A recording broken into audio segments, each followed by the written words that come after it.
आज के फिल्म की फैंटेसी स्टोरी मरमेड यानी जलपरियों की रहस्यमयी दुनिया में अपने प्यार को ढूंढने गए एक इंसान पर आधारित है। फिल्म की कहानी आपका दिल छू लेगी, इसलिए वीडियो को आखिर तक जरूर देखें। तो अब कहानी शुरू करते हैं। फिल्म की शुरुआत में समुंदर में एक जहाज दिखाया जाता है जिस पर कुछ व्यापारी अय्याशी कर रहे होते हैं। वो लोग जहाज के नकाबपोश मालिक से कहते हैं, हमने तुम्हें इतने सोने के सिक्के इसलिए दिए हैं ताकि मजे करने के लिए तुम हमें एक खूबसूरत जलपरी दो। अब जहाज के नकाबपोश मालिक के लोग एक कांच के जार में उन सबके सामने एक खूबसूरत जलपरी पेश करते हैं। उन व्यापारियों में एक प्रमुख व्यापारी कहता है, हम कैसे मान लें कि ये असली है। इस बात पर नकाबपोश मालिक के लोग उस कांच के जार को तोड़ देते हैं और वो जलपरी नीचे गिर जाती है। सभी व्यापारी लालच में आकर उसकी ओर बढ़ने लगते हैं। नकाबपोश कहता है, पहले तुम लोग आपस में ये डिसाइड कर लो कि तुम में से किसको ये चाहिए, क्योंकि ये किसी एक को ही मिल पाएगी। ये सुनते ही बाकी व्यापारी मुख्य व्यापारी को मार डालते हैं और फिर आपस में ही एक दूसरे को मारने लगते हैं। इसी मौके का फायदा उठाकर वो जलपरी समुंदर की ओर छलांग लगा देती है। नकाबपोश उसको पकड़ने के लिए उसे एक जंजीर से बांध देता है,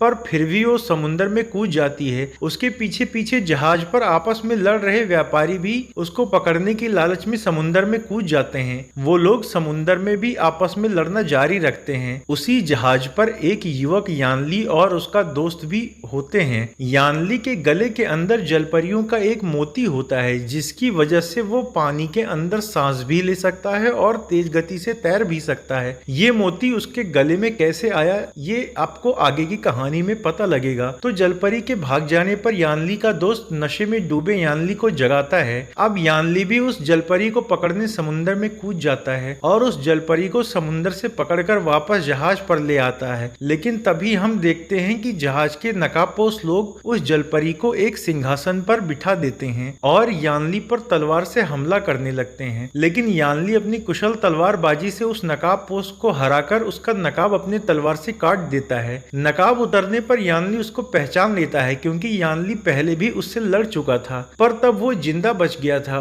उस नकाबपोश का नाम झाओझू था। झाओझू फिर से यानली पर हमला करने लगता है, पर जलपरी उसको रोक देती है। यानली का दोस्त यानली से कहता है, मुझे समझ में नहीं आ रहा है कि ये सब लोग उस जलपरी का आदेश क्यों मान रहे हैं। यानली कहता है, क्योंकि ये कोई जलपरी नहीं है, ये एक समुद्री राज्य जिन्वी के राजा की चुड़ैल पटरानी है। ये सुनकर वो जलपरी अब अपने असली रूप में आ जाती है और उसके सिपाही भी अपना अपना नकाब उतार देते हैं। वो पटरानी यानली से कहती है, क्योंकि तुम्हारे गले में जलपरियों का मोती है इसलिए तुम समुद्र के अंदर भी रह सकते हो। तुम हमारे समुद्री राज्य जिन्वी के बहुत काम आ सकते हो, इसलिए मैं चाहती हूँ कि अब से तुम हमारे लिए काम करो। और वो यानली को पूर्वी चीन सागर का समुद्री कप्तान बना देती है। वो पद स्वीकार कर लेता है और अपने कमरे में चला जाता है। उसके पीछे पीछे पटरानी भी उसके कमरे में चली जाती है और वो यानली के साथ जबरदस्ती रोमांस करने लगती है। यानली उसको अपने से दूर झिटकने लगता है। झिटकने के बाद भी वो बेशर्म औरत यानली से चिपकने की बार बार कोशिश करती है और हर बार यानली खुद को उससे दूर कर देता है। पटरानी यानली से कहती है कि क्या तुम राजा से डर रहे हो?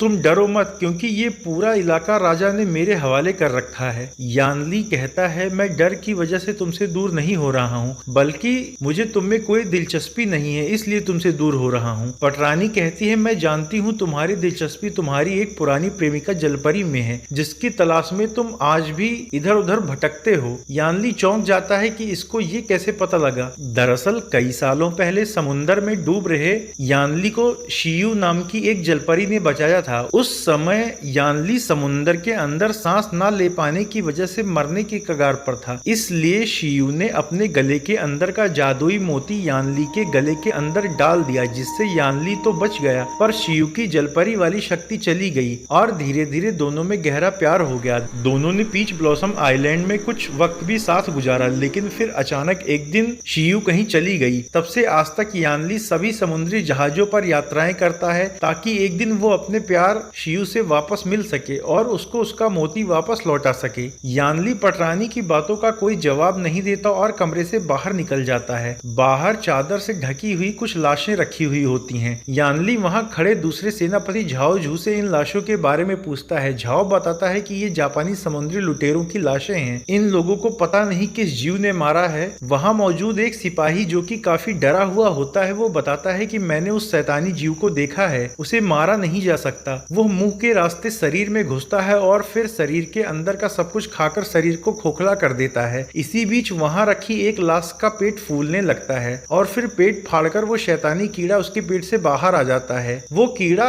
उस डरे हुए सिपाही के खुले हुए मुंह में घुस जाता है। इससे पहले कि वो शैतानी कीड़ा सिपाही के शरीर को भी अंदर से खोखला कर पाता, झाओ उसका गला काट देता है। अब एक दूसरा सिपाही उस शैतानी कीड़े को पकड़कर उसे एक बॉक्स में बंद कर देता है। वहां मौजूद पटरानी यानली से कहती है कि ये शैतानी कीड़ा घोस्ट ड्रैगन किंग के शरीर से निकला है। ये कीड़े पेड़ की जड़ों की तरह हजारों की संख्या में बढ़ते रहते हैं और इसका यहाँ होने का मतलब ये है कि घोस्ट ड्रैगन किंग अब अपने टापू से बाहर आने वाला है। अगर वो बाहर आ गया तो दुनिया में तबाही मच जाएगी। पर घोस्ट ड्रैगन किंग कहाँ रहता है ये सिर्फ जलपरियों को ही पता होता है और जलपरियां ही घोस्ट ड्रैगन किंग को रोक सकती हैं। इसीलिए हमें सबसे पहले जलपरियों को ढूंढना होगा और क्या पता इसी दौरान तुम्हें तुम्हारी पुरानी प्रेमिका जलपरी भी मिल जाए और तुमको उसके अचानक से गायब होने का राज भी पता चल जाए। यानली जलपरियों को ढूंढने के अभियान पर जाने के लिए खुशी से तैयार हो जाता है। पटरानी उससे बताती है कि आखिरी बार जलपरियों को पीच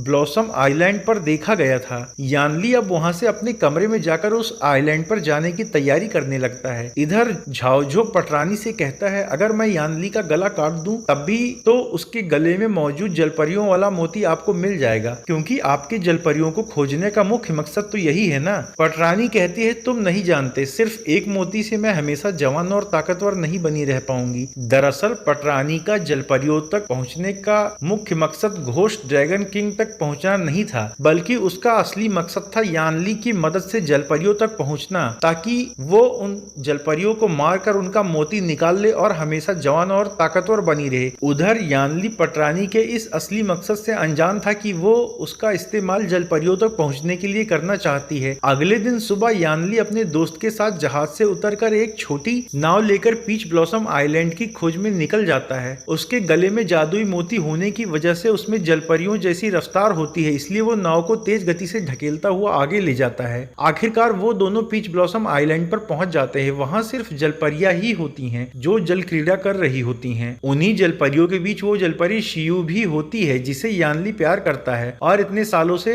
जिसकी तलाश कर रहा होता है। यानली उसको देखकर खुद पर काबू नहीं रख पाता और उसको बुलाता है। शियू उसको देखती तो है पर वो यानली को नहीं पहचान पाती। यानली कहता है हम दोनों एक दूसरे से प्यार करते हैं, हम दोनों ने साथ में वक्त भी गुजारा है, पर तुम एक दिन अचानक से गायब हो गई। तब से मैंने तुम्हें कहां कहां नहीं ढूंढा। मुझे तुम्हारा जादुई मोती भी तुम्हें लौटाना है। शियू कहती है कि मैं तुम्हें नहीं पहचानती, तुम कौन हो। यानली के कुछ समझ में नहीं आता कि आखिर ये मुझे पहचान क्यों नहीं रही है। अब शियू पानी में कूद जाती है, यानली भी उसके पीछे पीछे पानी में कूद जाता है। शियू यानली से कहती है मैं तुम्हें पहले ही बता चुकी हूँ कि मैं तुम्हें नहीं पहचानती। उसका दोस्त मजे लेते हुए कहता है कि ये तुम्हारा हस्बैंड है। यानली कहता है लगता है तुमने अपनी याददाश्त खो दी है। शियू कहती है कि हाँ, मेरी ग्रुप लीडर ने बताया था कि जब से मैंने अपने गले का मोती खोया है तब से मेरी याददाश्त भी कमजोर हो गई है। यानली कहता है तुम्हारे गले का मोती मेरे गले के अंदर है, तुम मुझे बताओ कि मैं वो तुम्हें कैसे वापस कर सकता हूँ। शियू कहती है मुझे कुछ याद नहीं आ रहा, पता नहीं तुम झूठ बोल रहे हो या सच, और हमारे ग्रुप लीडर ने बताया है कि हमें इंसानों के साथ रिश्ता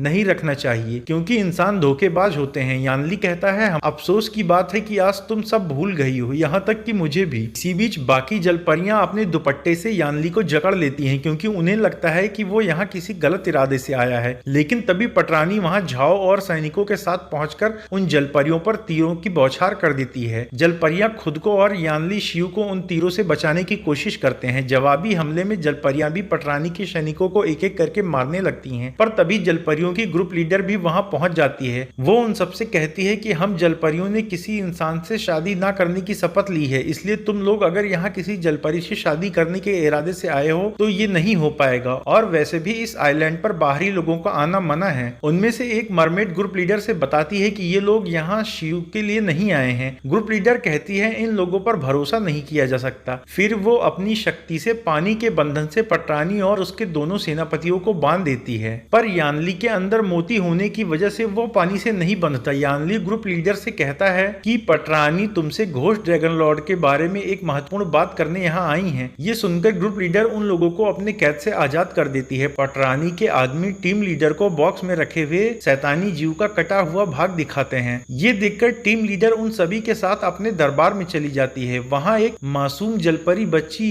सेनापति झाओ से कहती है कि तुम्हारे चेहरे से लगता है तुम बहुत ही नेक इंसान हो। इस बात पर दूसरा सेनापति उसके मजे लेते हुए कहता है इसकी शकल पर मत जाओ। वहीं पर एक जलपरी टीम लीडर से कहती है ये घोष ड्रैगन लॉर्ड के बॉडी से निकला शैतानी कीड़े का टुकड़ा है। टीम लीडर कहती है इसका मतलब ये है कि पूर्वी शाही मोती की ताकत कम हो रही है, तभी घोष ड्रैगन लॉर्ड फिर से सक्रिय हो रहा है। यानली पूछता है कि ये पूर्वी शाही मोती क्या है। शियू बताती है कि शाही मोती जलपरियों के लिए बहुत पवित्र वस्तु है और इसकी शक्ति से घोष ड्रैगन नियंत्रण में रहता है। टीम लीडर कहती है हमें ड्रैगन पैलेस जाकर उस शाही मोती की घटती शक्ति को बढ़ाना होगा और उसको सुरक्षित करना होगा। इस पर पटरानी कहती है इसमें मैं और मेरे सैनिक आपके साथ हैं, लेकिन टीम लीडर कहती है हम उस जगह पर किसी बाहरी को ले जाने का खतरा नहीं उठा सकते। वैसे भी घोष ड्रैगन लॉर्ड बहुत ही शक्तिशाली और खतरनाक है, अगर उसको पता लग गया तो वहाँ कोई नहीं बचेगा। दरअसल पटरानी का इरादा जलपरियों को मोहरा बनाकर उस शाही मोती तक पहुंचने का था, ताकि वो उसको हासिल करके उसकी शक्ति से खुद को हमेशा के लिए जवान और ताकतवर बना ले। टीम लीडर उन लोगों को अपने साथ ले जाने से मना कर देती है। उसी रात शियू जहाज पर यानली के कमरे में उससे मिलने जाती है। वो यानली से पूछती है कि मुझे बताओ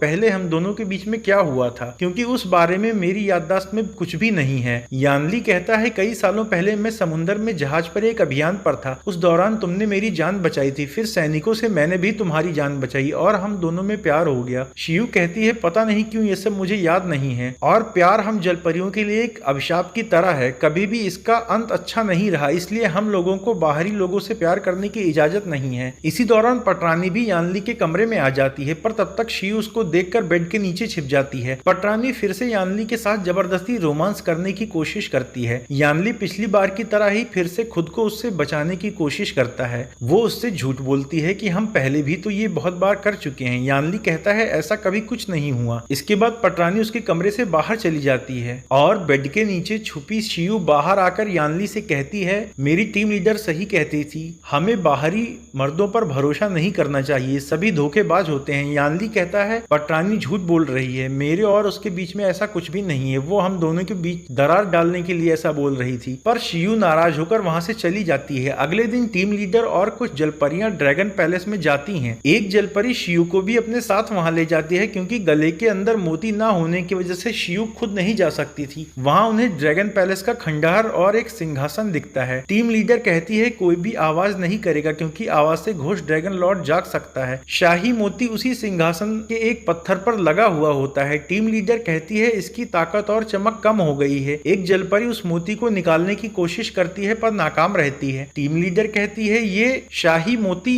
सिर्फ वही निकाल सकता है जिसे इसकी शक्ति द्वारा चुना गया हो और जिसमें टीम लीडर बनने की काबिलियत हो। कोई भी जलपरी उस मोती को हिला नहीं पाती, सिर्फ शियू ही उस शाही मोती को पत्थर से निकालने में कामयाब होती हैं। दूसरी ओर लालची पटरानी पीच ब्लॉसम आइलैंड पर आराम कर रही बाकी जलपरियों की अपनी सैनिकों से गला काटकर हत्या करवाने लगती है, ताकि उनके गले से वो जादुई मोती ले सके। वो लोग उस छोटी जलपरी बच्ची को भी नहीं छोड़ते जिसने झाओ की तारीफ की थी। झाओ उस जलपरी बच्ची को बचाना चाहता है, पर दूसरा सेनापति उस बच्ची का भी गला काट देता है और मोती निकाल लेता है। ये देखकर झाओ बहुत नाराज होता है, पर मजबूरी में वो कुछ कर नहीं पाता। दूसरा सेनापति जलपरियों का गला काटकर इकट्ठा की हुई सारी मोती पटरानी को दे देता है। पटरानी उससे खुश होकर उसे भी एक जादुई मोती देती है। उधर पटरानी की हरकतों से अनजान टीम लीडर और बाकी जलपरियां वहां से शाही मोती लेकर वापस लौटने ही वाली होती हैं कि तभी घोष ड्रैगन लॉर्ड जाग जाता है। जलपरियां उसको रोकने की कोशिश करती हैं, पर वो बहुत क्रोध में होता है और सब पर हमले करने लगता है। वो टीम लीडर को भी घायल कर देता है। इसी बीच यानली और उसका दोस्त भी वहां पहुंच जाते हैं। यानली अपने दोस्त से घोष ड्रैगन लॉर्ड पर बारूदी गोले फेंकने को कहता है। बारूदी गोलों के ब्लास्ट से घोष लॉर्ड की भुजाओं के टुकड़े होने लगते हैं, पर उसकी अनंत भुजाएं होती हैं जो घटने की बजाय बढ़ती ही जाती हैं। टीम लीडर अपनी छड़ी की शक्ति से पानी के बहाव को ऊपर करके बाकी जलपरियों और यानली के साथ वहां से वापस पीच ब्लॉसम आइलैंड पर पहुंच जाती है। उसी रात यानली और शियू मिलते हैं और प्यार भरे लम्हे साथ में गुजारते हैं। शियू कहती है मुझे बताओ कि मैं ऐसा क्या करूं कि जिससे